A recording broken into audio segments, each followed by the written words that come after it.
What's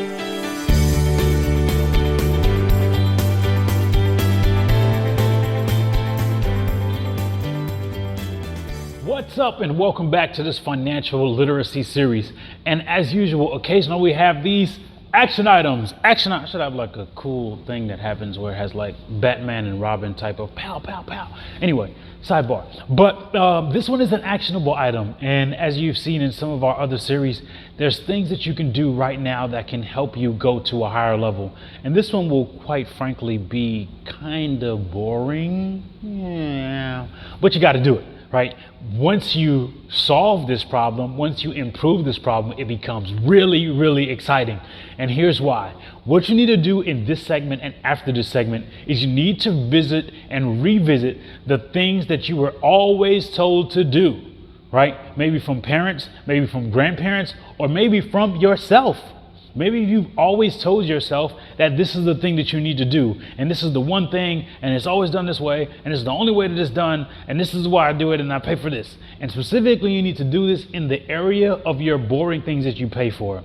Health insurance, life insurance, disability insurance, car insurance, home insurance, renter's insurance, homeowner's insurance, whatever it is you have, things, whatever stuff that you've always been told that you've always done from the same company all the time forever because that's how you always done it. Unfortunately, you got to revisit those things. And you should look at it in the aspect of, is this bringing me value? Is this the best thing for me? Because in today's society and in today's changing economy and global economy, things change so fast. And from many experiences, I'll use some examples in this segment, is that many times by revisiting what we've always done, we may have a different perspective on how we should be doing it that can improve our financial situation. For example, many times let's just think about the car insurance you have, right? Why do you have that car insurance? Is it you have that car insurance because you've had it for the past 20 years or 25 years or 30 years or longer? Or do you have that car insurance because your parents or grandparents or somebody else told you that this is what you should have? Right? Quite frankly, you got to challenge that. You know, it's not to say to completely look at it in a negative light, but just revisit it, because you might revisit it and look at it and say, hey, that's the best tool for me. Because I've been with them for 20 years, 30 years, they give me additional discounts, etc. But then again, 2 or 3 years later, just revisit and make sure that it's right on line.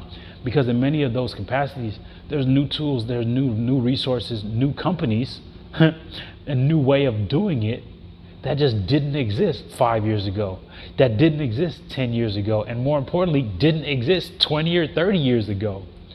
So the tool or the coverage or whatever else that you've always been paying for because you've always done it that way might not be serving you in the best capacity.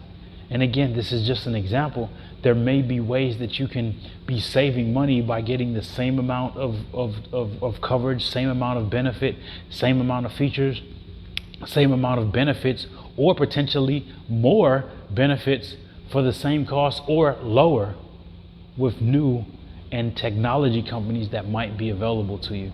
So, revisit it, right? We've done the same thing with our subscriptions. We've done the same thing with our, money that goes out, who we actually pay. So we make sure we're paying ourselves. That's a big one. But now we need to look at where the money is going for things that you have already set in stone. This is how I always do it. It might be in the concept, this is a big one, right?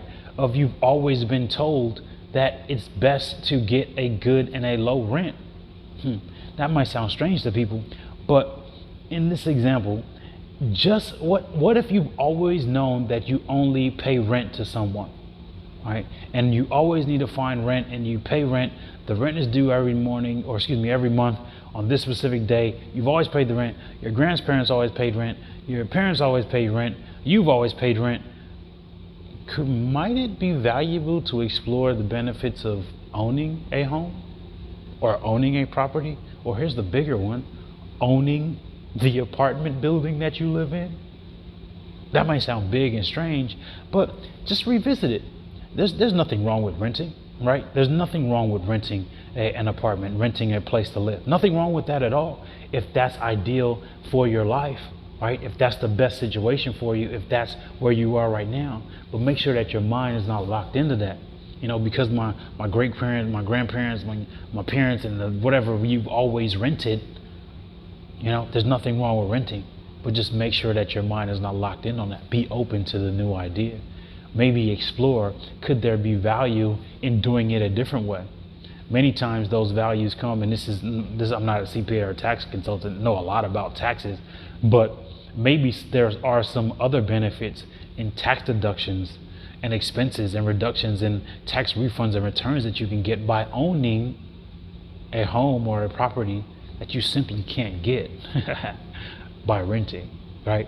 That's a big example to use, but it is an example, right? So in this segment, I encourage you to, relook, revisit your, the boring stuff, dental insurance, right? Health insurance, the, homeowners insurance, renters insurance, car insurance that you've always used and you've always paid for, and you've always used this company because you've always done it that way and you haven't done it any way different. Just revisit it, right? Look at it. If it is in line, great, you're right on track. If there's a way that you can minimize and reduce costs and get the same benefit or better benefits, hey, there's nothing wrong with making a move, right? So just make sure you revisit the things that you're already paying out, that you're already doing by habit, and make sure that they're in line with your long-term financial goals. Because as you know, the additional money that you can save or that you save by reducing your expenses can now be put back to yourself in working capital and investment capital to grow your financial wealth and well-being. As usual, remember, put everything into implementation. Make sure you take action after this segment because it will drastically help your life. And remember, you can have every single thing in life that you want as long as you truly believe it. We'll see you soon.